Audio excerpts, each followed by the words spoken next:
आपके बीच फिर हाजिर हूँ एक नए सेशन के साथ। आज हम पढ़ने वाले हैं प्रयोग एवं संरचना के आधार पर क्रिया। इससे पहले क्रिया की एक क्लास हो चुकी है। अगर आपको वो क्लास देखनी हो तो डिस्क्रिप्शन में लिंक मिल जाएगा, वहाँ जाके देख सकते हैं। साथियों, बगैर समय जाया करे स्टार्ट करते हैं आज की क्लास। प्रयोग एवं रचना के आधार पर क्रिया। प्रयोग एवं रचना के आधार पर क्रिया। तो सबसे पहले प्रयोग एवं रचना के आधार पर क्रिया में हमने लिया प्रेरणार्थक क्रिया। कि प्रेरणार्थक क्रिया क्या होती है, ये एग्जाम में कई बार इससे रिलेटेड क्वेश्चन पूछे जाते हैं। प्रेरणार्थक क्रिया में क्या लेंगे, सबसे पहले परिभाषा लेंगे।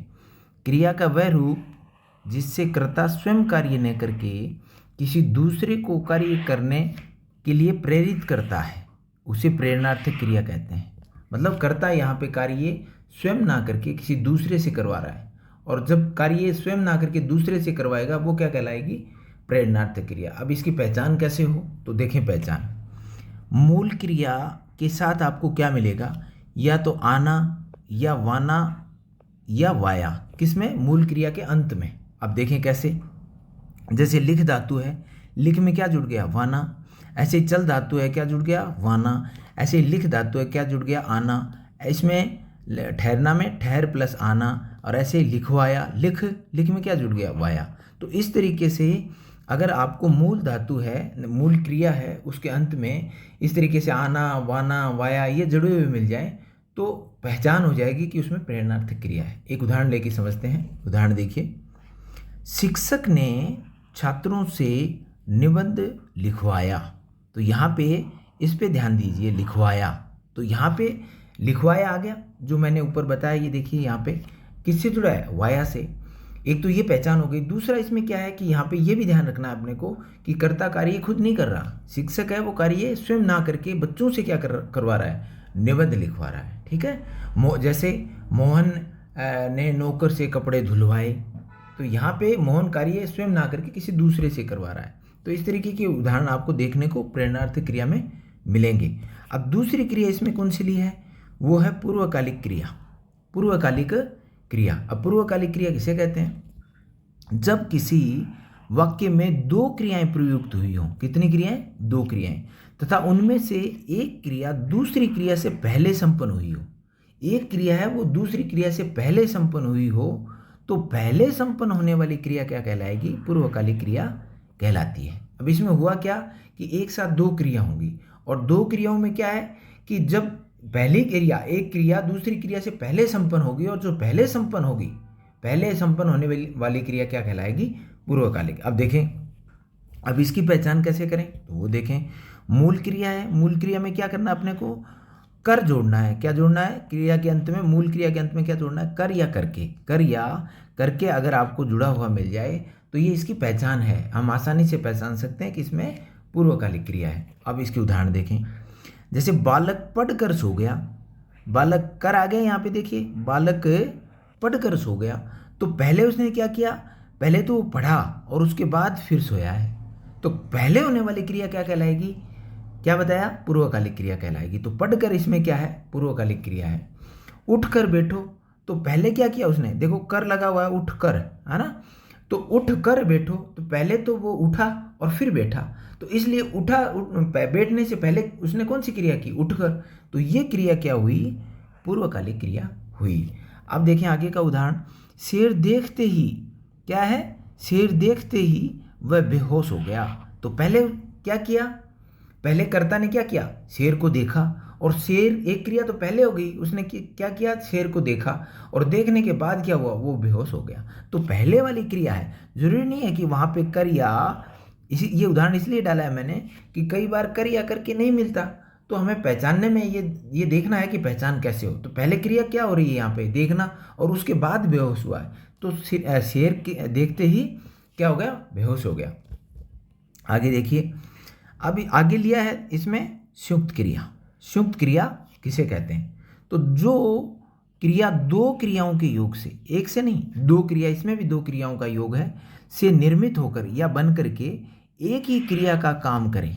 मतलब यहाँ पे दो क्रियाओं के योग से निर्मित होके जब एक क्रिया ही एक क्रिया के रूप में काम करने लगती है, तो वो क्रिया क्या कहलाती है, संयुक्त क्रिया कहलाती है। अब उदाहरण देखें इसमें। सीता ने खाना बना लिया, सीता ने खाना बना लिया। ये बात किससे कर रहा है, किसकी कर रहा है कि यहाँ पे दो क्रियाएं आपको साथ साथ मिलेंगी और वो ऐसे लगेगा कि एक ही क्रिया का काम कर रही हैं। तो बना और लेना, बना लेना, यहाँ पे दो क्रिया हैं। देखिए एक तो बना बनाना और एक लिया लेना। तो बनाना और लेना ये दोनों क्रिया साथ साथ आई हैं और एक क्रिया का काम कर रही हैं, इसलिए इसमें कौन सी क्रिया है, संयुक्त क्रिया है। आगे देखें, मैंने किताब खरीद ली। तो यहाँ पे ध्यान दें, अंत में खरीद और लेना, तो खरीदना और लेना ये दोनों क्रिया एक ही क्रिया का काम कर रही हैं, इसलिए ये क्रिया कौन सी होगी, संयुक्त क्रिया होगी। आगे देखें, नाम धातु क्रिया, ये परीक्षा में कई बार इससे रिलेटेड क्वेश्चन पूछे जाते हैं, इंपॉर्टेंट है ये भी। अब क्यों इंपॉर्टेंट है वो आपको बताऊंगा। आगे देखें, वे क्रियापद जो संज्ञा, सर्वनाम, विशेषण शब्दों से बनते हैं उन्हें क्या कहते हैं, नाम धातु क्रिया कहते हैं। अब नाम धातु क्रिया किससे मिलके बनी है, क्वेश्चन ये पूछा जाता है कि नाम धातु क्रिया किससे मिलकर नहीं बनी है। तो यहाँ पे बनने वाली चीज़ कौन कौन सी है, एक तो संज्ञा है, एक सर्वनाम है और एक विशेषण है। और आपको ऑप्शन में क्या क्या मिलेगा कि नहीं, नाम धातु क्रिया किससे मिलके नहीं बनी है, तो वहाँ पे मिल जाएगा संज्ञा, सर्वनाम, विशेषण और क्रिया। तो अपने को क्या करना है, अपने को ये याद रखना है कि नाम धातु क्रिया सिर्फ तीन चीज़ों से मिलके बनी होती है, एक तो है संज्ञा, दूसरा है सर्वनाम और तीसरा है विशेषण। वो क्या क्रिया क्या कहलाएगी, वो नाम धातु क्रिया कहलाएगी। यहाँ पे देखिए जैसे गर्म है, गर्म शब्द क्या है, विशेषण। गर्म से क्या बना, गरमाना, गर्म से क्या बना, गरमाना। ये क्या है, सर्वनाम। अपना, अपना से अपनाना। ऐसे ही लज्जा से लज्जाना। तो इस तरीके की धातु अगर गरमाना, अपनाना, लज्जाना, है ना, ये शर्माना, इस तरीके की धातुएं या इस तरीके की क्रिया आपको अंत में मिलती है तो वो क्या कहलाएगी, नाम धातु क्रिया कहलाएगी। लेकिन अपने को ध्यान क्या रखना है कि ये देखना है कि वो क्रिया बनी किससे है, वो संज्ञा से बनी है, सर्वनाम से बनी है या विशेषण से बनी है। उदाहरण देखें, लड़की बहुत शर्माती है, लड़की बहुत शर्माती है। तो यहाँ पे शर्माना आ गया, यहाँ पे क्या आ गया, शर्माना आ गया। तो ये क्रिया कौन सी हो जाएगी, ये क्रिया हो जाएगी नाम धातु क्रिया। इसके बाद में दूसरा उदाहरण देखिए, राम बहुत बतियाता है, बतियाना, है ना, बतियाना, शर्माना, लज्जाना, अपनाना, इस तरीके के जो शब्द हैं वो अगर आपको क्रिया में मिलते हैं तो वो क्रिया कौन सी होगी, नाम धातु क्रिया होगी। और नाम धातु किन किन से मिलके बनी है, संज्ञा, सर्वनाम और विशेषण। आगे चलते हैं, अब है सजातीय क्रिया। सजातीय क्रिया ये भी इंपॉर्टेंट है, इसकी परिभाषा देखें, जहाँ कर्म और क्रिया एक ही धातु से बनकर साथ प्रयुक्त होते हैं। मतलब जो क्रिया है वो कर्म और क्रिया एक ही धातु से मिलके बने हों, वो क्या कहलाएगी, सजातीय क्रिया। कर्म है और क्रिया दोनों एक धातु से मिलके बनी है। देखें उदाहरण में, भारत ने लड़ाई लड़ी। तो लड़ाई और लड़ी, लड़ाई क्या है, यहाँ पे कर्म है और ये क्या है, क्रिया है। तो यहाँ पे कर्म और क्रिया, कर्म और क्रिया की धातु क्या है, लड़ना, एक ही है। दोनों की धातु क्या है, लड़ना, इसलिए इसमें कौन सी क्रिया है, सजातीय क्रिया है। आप देखें आगे वाला उदाहरण देखें, राम ने गाना गाया। तो ये गाना और गाया दोनों क्या हैं, दोनों यहाँ पे एक ही धातु से मिलके बनी हैं। वो धातु क्या है, गाना या गाया। तो इस तरीके के अगर आपको धातु कर्म और क्रिया की धातु एक हो तो वो क्रिया क्या कहलाएगी, सजातीय क्रिया कहलाएगी। आगे देखें, अनुकरणात्मक क्रिया। अनुकरणात्मक क्रिया, कुछ क्रिया रूप ऐसी धातुओं से बनते हैं जो ध्वनियों के अनुकरण से बनती हैं। किससे बनती हैं, ध्वनियों के अनुकरण से, जो होती नहीं है पर जैसे हिन हिनाना, यहाँ पे देखिए कि जैसे हिन हिन हिन शब्द क्या हुआ, हिन हिन, तो उस ध्वनि से क्या बन गया, हिन हिनाना। खट खट, तो क्या आ गया, खटखटाना।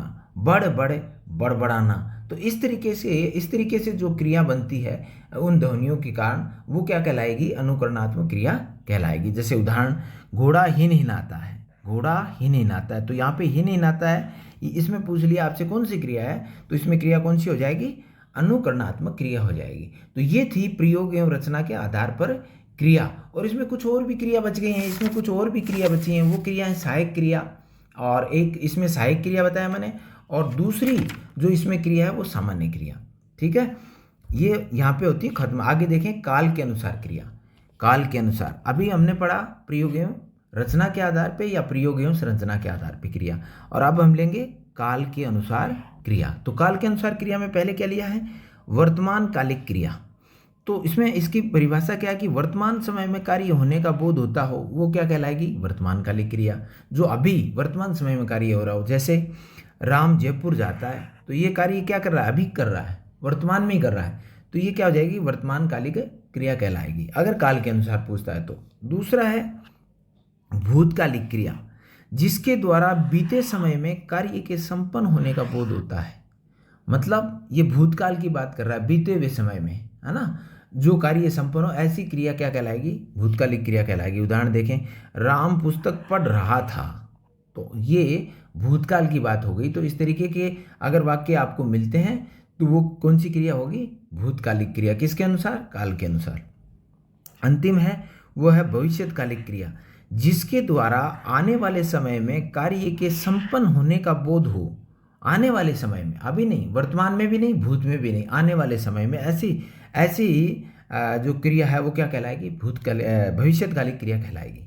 उदाहरण देखें, राम कल जयपुर जाएगा, राम कल जयपुर जाएगा, तो यहाँ पे क्या जाएगा, अभी गया नहीं है, ये क्या कर रहा है, ये आने वाले समय का और आने वाले समय की ओर इंगित कर रही है क्रिया। तो ऐसी क्रिया क्या कहलाएगी, भविष्यकालिक क्रिया कहलाएगी। साथियों, आज की क्लास यहीं पे ख़त्म करते हैं। आशा करता हूँ आपको आज की क्लास पसंद आई होगी। अगर क्लास आपको अच्छी लगी हो तो लाइक और शेयर ज़रूर करें। आज का सफ़र यहीं तक, फिर मिलेंगे एक नए टॉपिक के साथ। जय हिंद, जय हिंदी।